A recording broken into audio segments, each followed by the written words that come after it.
Hello दोस्तों। राजस्थान जिला दर्शन series के अंतर्गत हम आज अजमेर ज़िले को पढ़ेंगे। हम अजमेर ज़िले की सभी प्रकार की विशेषताएं आज पढ़ेंगे। जो भी पर्सन अजमेर से बन सकते हैं उसके बारे में आपको बताएंगे कि किस किस प्रकार से अजमेर के पर्सन बन सकते हैं।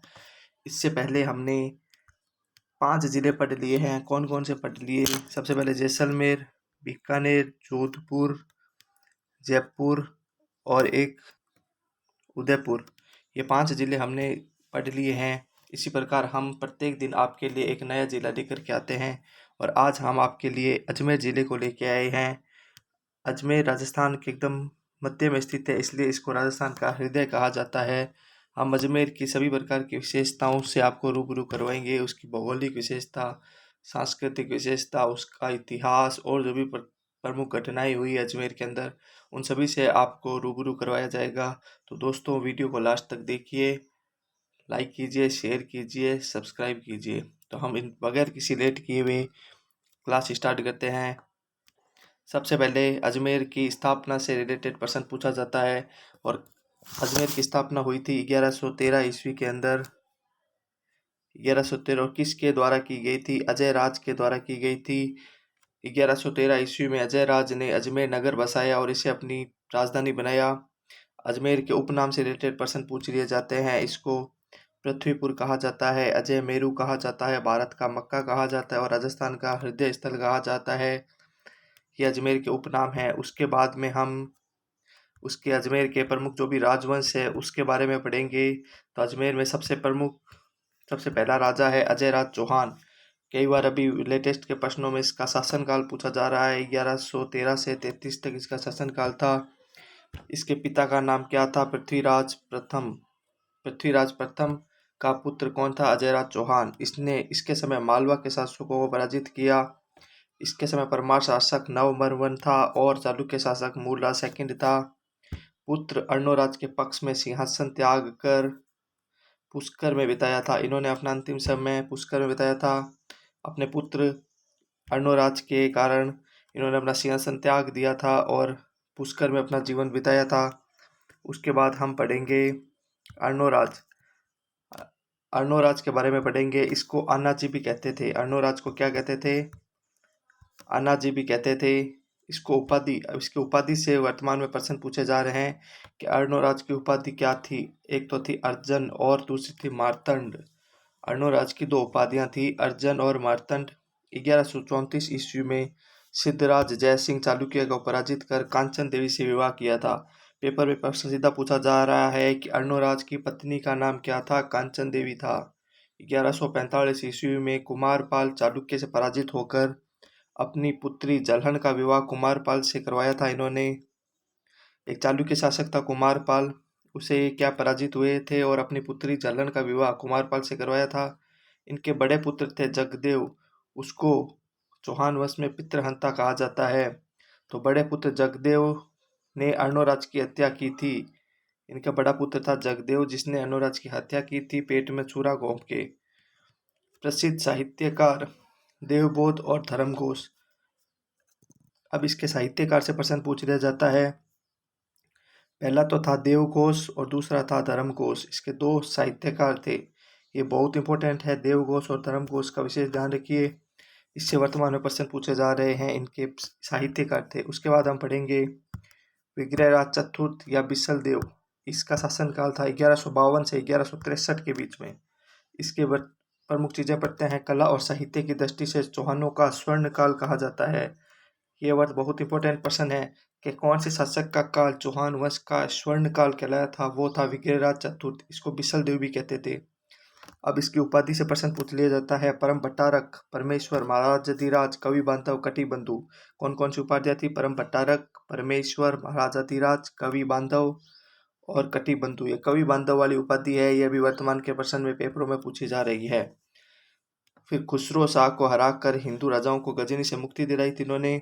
दिल्ली में शिवालिक स्तंभ का निर्माण करवाया था इन्होंने। टोंक में बिशलपुर बांध व कस्बा बसाया था और धर्मघोष सूरी के आग्रह पर पशु वध पर प्रतिबंध लगाया था। हाँ, अब इसमें पूछेंगे कि धर्मघोष सूरी के आग्रह पर पशु वध पर प्रतिबंध किसने लगाया था? तो ये लगाया था विग्रहराज चतुर्थ ने। उसके बाद हम पढ़ते हैं पृथ्वीराज चौहान। इनका शासनकाल था 1177 से 1192 तक इनका शासनकाल था। पृथ्वीराज चौहान के बारे में आप सभी बहुत कुछ जानते हो। इनका जन्म 1166 ईस्वी में अहिनलवाड़ा गुजरात के अंदर इनका जन्म हुआ था। इनकी माता का नाम था कपूरी देवी, जो इनकी संरक्षिका थी। इनके पिता का नाम था सोमेश्वर। ये माता और पिता से एक पर्सन पेपर में पूछ लिया जाता है इनके कि पृथ्वीराज चौहान की माता का नाम क्या था या पिता का नाम क्या था। इसकी पत्नियां दो थी, एक तो संयोगिता थी जिनसे उसने स्वयंवर किया था, और दूसरी थी इच्छनी देवी। संयोगिता और इच्छनी देवी इनकी क्या थी, पत्नियां। इसके पुत्र का नाम क्या था, गोविंदराज। रणथंबोर शासक का संस्थापक था ये गोविंदराज। इसको उपाधि भरतेश्वर, दल पुंगल, विश्व विजेता, हिंदू सम्राट, सपाद लक्ष्वर। 1182 में परमति देव को तुमुल के युद्ध में पराजित किया और युद्ध में आला व उदल पराजित हुए। इसने क्या किया, 1182 ईस्वी में परमति देव को तुमुल के युद्ध में पराजित किया और इसी युद्ध में आला व उदल पराजित हुए। फिर 1184 में आबू के युद्ध में भीमदेव द्वितीय को पराजित कर इच्छनी देवी, जो कि जैते सिंह की पुत्री थी, से विवाह किया इन्होंने। फिर तराइन का युद्ध पृथ्वीराज चौहान तृतीय और मोहम्मद गौरी के बीच में हुआ। कई बार इनकी डेट पूछ ली जाती है कि तराइन का प्रथम युद्ध कब हुआ और द्वितीय युद्ध कब हुआ। तो प्रथम युद्ध 1191 में हुआ, पृथ्वीराज चौहान जिसमें विजेता रहा। दूसरा 1192 में हुआ जिसमें मोहम्मद गौरी विजयी रहा। फिर दरबारी साहित्यकार से प्रश्न पूछ लिया जाता है। सबसे इम्पोर्टेंट साहित्यकार है इसका चंद्रबरदाई और जयानक। ये बहुत पेपरों में पूछे जाते हैं। चंद्रबरदाई किसका दरबारी साहित्यकार था, पृथ्वीराज चौहान तृतीय का। चंद्रबरदाई, विश्वरूप, जनार्दन, वामीश्वर, जयानक। अजमेर में चौहान वंश का अंतिम शासक व दिल्ली का अंतिम हिंदू प्रतापी शासक कौन था, पृथ्वीराज चौहान, जो अपनी वीरता के लिए बहुत अधिक प्रसिद्ध था। फिर हम पढ़े आज का मोटिवेशनल थॉट। निंदा से घबराकर अपने लक्ष्य को ना छोड़ें, क्योंकि लक्ष्य मिलते ही निंदा करने वालों की राय बदल जाती है। कहने का मतलब ये है कि जो भी लोग आपकी निंदा करते हैं उनकी बातों पे गौर नहीं दिए, क्योंकि लोगों का काम ही क्या है, कहना। इसलिए अपने लक्ष्य की ओर हमेशा अग्रसर रहिए, अपने लक्ष्य पे हमेशा ध्यान रखिए, और निंदा करने से आपके ऊपर कोई फर्क नहीं पड़ेगा। जो कल तक कहते थे कि ये कुछ भी नहीं कर सकता, वो आज कहेंगे कि मुझे पता है ये सब कुछ कर सकता था।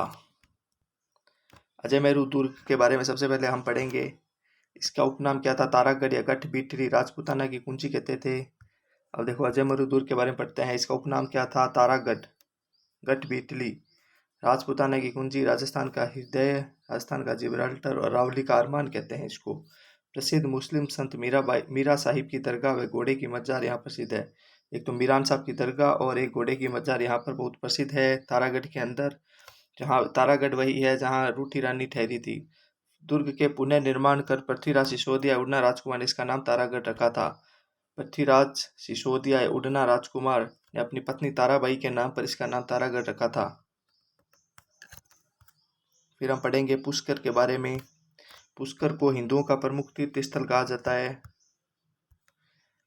उपनाम क्या है इसके, तीर्थराज, आदि तीर्थ, कोंकण तीर्थ।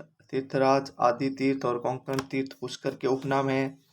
प्रसिद्ध पौराणिक स्थल पंचकुंड स्थित है यहाँ पर। अब पेपर में ये पंचकुंड बहुत ज़्यादा पूछा जाता है कि पंचकुंड कहाँ स्थित है, पुष्कर के अंदर। पुष्कर झील में 52 घाट स्थित है। यहाँ ब्रह्मा मंदिर व सावित्री मंदिर स्थित है। बहुत दर्शनीय स्थल है। यहाँ लगभग 400 मंदिर हैं, इसलिए इसे मंदिरों की नगरी कहा जाता है। अब पेपर में आपको सीधा पूछेगा कि मंदिरों की नगरी किसे कहा जाता है, तो पुष्कर को मंदिरों की नगरी कहा जाता है। फिर हम पढ़ेंगे अढ़ाई दिन का झोंपड़ा। अढ़ाई दिन झोंपड़े का निर्माण विग्रहराज चतुर्थ ने संस्कृत पाठशाला का निर्माण करवाया और इससे पर हरिकेली नाट्य उत्कीर्ण करवाया।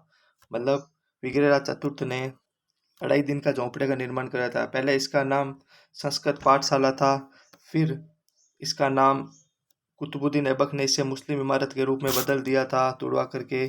सूफी संत पंजाब शाह के उर्स में जायरीन यहाँ 2.5 दिन रुकते हैं, जिसकी वजह से इसे अढ़ाई दिन का झोंपड़ा कहा जाता है।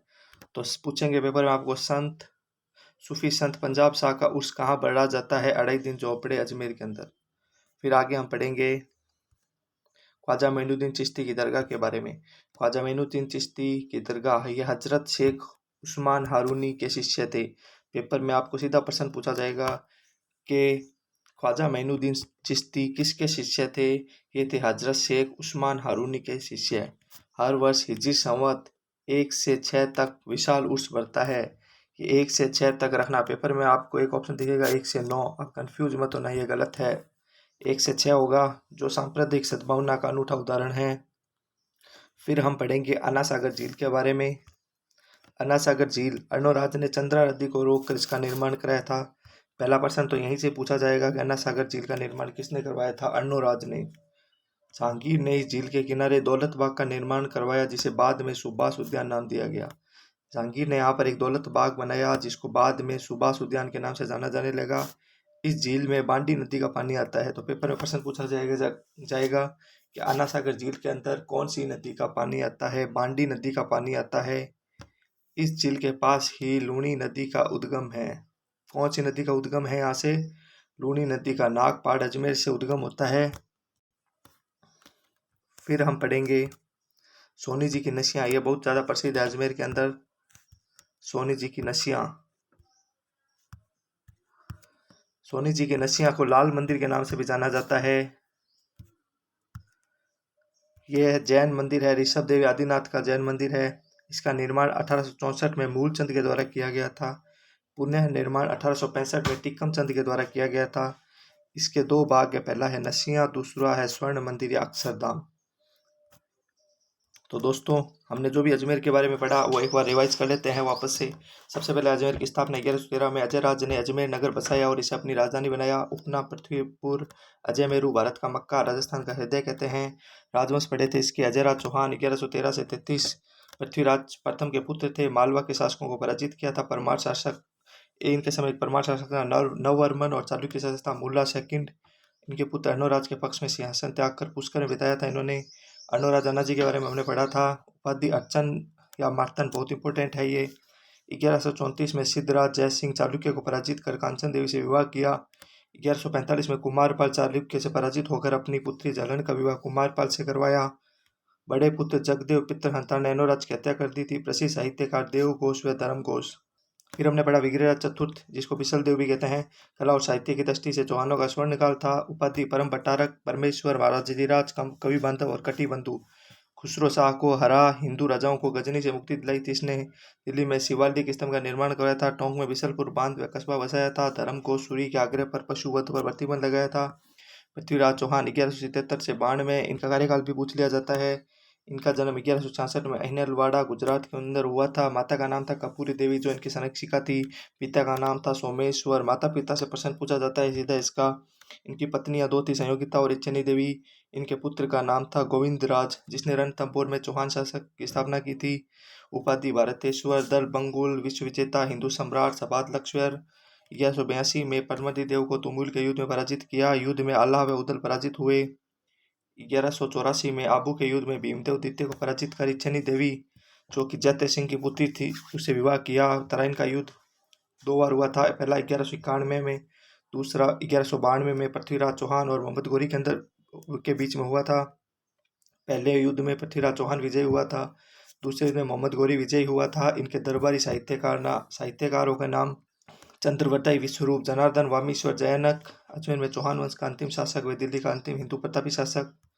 फिर हमने अजमेर दुर्ग के बारे में पढ़ा था। इसका उपनाम था तारागढ़, कठपुतली, राजपूताना की कुंजी, राजस्थान का हृदय, राजस्थान का जिब्राल्टर, अरावली का अरमान। प्रसिद्ध मुस्लिम संत मीरान साहब की दरगाह और घोड़े की मजार यहाँ स्थित है। दुर्ग के पुनः निर्माण कर पृथ्वीराज शिशुदेवना राजकुमार ने इसका नाम तारागढ़ रखा। फिर पुष्कर के बारे में पढ़ा था। हिंदुओं का प्रमुख तीर्थ स्थल है। उपनाम तीर्थराज, आदि तीर्थ, कोंकण तीर्थ। प्रसिद्ध पौराणिक साहित्य स्थल पंचकुंड यहाँ स्थित है। पुष्कर झील में 52 घाट बने हुए हैं। यहाँ ब्रह्मा मंदिर व सावित्री मंदिर स्थित है। यहाँ लगभग 400 मंदिर हैं, इसलिए इसे मंदिरों की नगरी कहा जाता है। फिर 2.5 दिन का चौपड़ा पढ़ा था हमने। 2.5 दिन चौपड़े में विग्रहराज चतुर्थ ने संस्कृत पाठशाला का निर्माण करवाया और इस पर हरिकेली नाट्य उत्कीर्ण करवाया। कुतुबुद्दीन ऐबक ने इसने मुस्लिम इमारत के रूप में बदला। सूफी संत पंजाब शाह के उर्स में जायरीन यहाँ 2.5 दिन रुकते हैं, जिसकी वजह से 2.5 दिन का चौपड़ा कहा गया। फिर हमने पढ़ा ख्वाजा मोइनुद्दीन चिश्ती की दरगाह। यह हजरत शेख उस्मान हारूनी के शिष्य थे। हर वर्ष हिजरी संवत 1 से 6 तक विशाल उर्स बढ़ता है, जो सांप्रदायिक सद्भावना का अनूठा उदाहरण है। अन्ना सागर झील के बारे में हमने पढ़ा। अर्णोराज ने चंद्रा नदी को रोककर इसका निर्माण करवाया था। जहांगीर ने झील के किनारे दौलत बाग का निर्माण कराया, जिसे बाद में सुभाष उद्यान का नाम दिया। इस झील में बांडी नदी का पानी आता है। इस झील के पास ही लूनी नदी का उद्गम है। सोनी जी की नस्या पड़ा था। सोनी जी के नस्या को लाल मंदिर के नाम से भी जाना जाता है। जैन मंदिर ऋषभदेव आदिनाथ का था। इसका निर्माण 1864 में मूलचंद ने करवाया था। पुनर्निर्माण 1865 में टीकमचंद ने करवाया था। 2 भाग थे, पहला था नसिया, दूसरा था स्वर्ण मंदिर अक्षरधाम। तो दोस्तों, आज मैंने ये जिला दर्शन सीरीज के अंदर आपको अजमेर के बारे में पढ़ाया। अजमेर की समस्त विशेषताएं जो भी अजमेर से प्रसन्न बन सकते हैं, उनसे मैंने आपको रूबरू करवाया। इसी प्रकार हम रोजाना एक नया जिला लेकर के आते हैं। तो एक सूचना है दोस्तों आपके लिए कि हम जो भी पढ़ा रहे हैं, इसकी आपको PDF हमारे टेलीग्राम चैनल ट्रिकी गुरुजी के नाम से एक चैनल है, जिसका लिंक नीचे डिस्क्रिप्शन में आपको मिल जाएगा, उसके अंदर अवेलेबल करवा दी गई है। आप जो भी यहाँ पढ़ते हो उसकी PDF आप वहाँ से पढ़ो, रिवाइज कर सकते हो आप वहाँ से। और इसी प्रकार जो भी वीडियो सारे पहले के वीडियो हैं, उन सभी की PDF ट्रिकी गुरुजी चैनल के अंदर टेलीग्राम पर उपलब्ध करवा दी गई है। आप वहाँ से उसको डाउनलोड कर सकते हो। तो दोस्तों, ये थे हमने आज अजमेर के बारे में पढ़ा। इसी प्रकार हम रोज़ एक नया ज़िला पढ़ेंगे। तो कैसा लगा हमारा चैनल आपको? ट्रिकी गुरुजी चैनल को आप लाइक कीजिए, सब्सक्राइब कीजिए और शेयर कीजिए। महिलाएं, बच्चों, सैनिकों और बूढ़ों का सम्मान कीजिए। धन्यवाद।